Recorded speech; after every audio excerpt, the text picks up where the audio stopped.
السلام علیکم ورحمۃ اللہ وبرکاتہ۔ آج ایک اہم سوال کا جواب آپ لوگوں کو بتانے لگا ہوں۔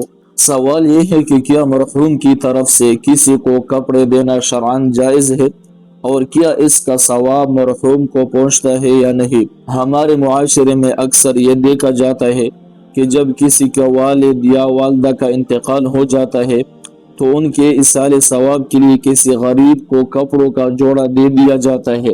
مثلاً اگر والد کا انتقال ہو جائے تو بیٹا یا بیٹی ان کی طرف سے مردانہ کپڑوں کا جوڑا صدقہ کر دیتی ہے، اور اگر والدہ کا انتقال ہو جائے تو کسی غریب خاتون کو خواتین کے کپڑے دے دیتی ہے۔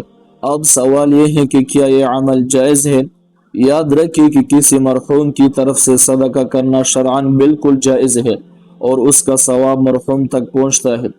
حدیث پاک میں آتا ہے کہ ایک صحابی نے رسول اللہ صلی اللہ علیہ وسلم سے پوچھا کہ میرے والدہ کا انتقال ہو گیا ہے، کیا میں ان کی طرف سے صدقہ کر سکتا ہوں؟ تو نبی کریم صلی اللہ علیہ وسلم نے فرمایا، ہاں تم صدقہ کر سکتے ہو۔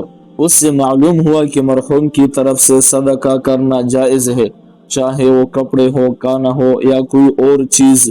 لیکن یہاں ایک اہم بات بھی سمجھ لے کہ سب سے افضل صدقہ وہ ہے جو کسی ضرورت مند کی اصل ضرورت کو پورا کرے۔ اگر کسی کو دوا کی ضرورت ہو تو اس سے دوا دلائے، اگر کسی کو کپڑوں کی ضرورت ہے تو اس سے کپڑے دے، اگر کوئی بھوکا ہے تو اس سے کھانا کھلائے، اور اگر کسی کو پانی کی ضرورت ہے تو اس سے پانی پلائے۔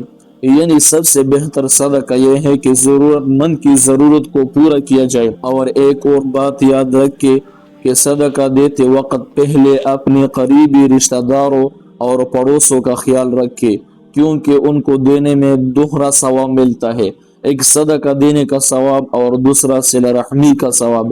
اللہ تعالی ہمیں صحیح سمجھ عطا فرمائے اور نیکی کام کرنے کی توفیق بھی عطا فرمائے، آمین۔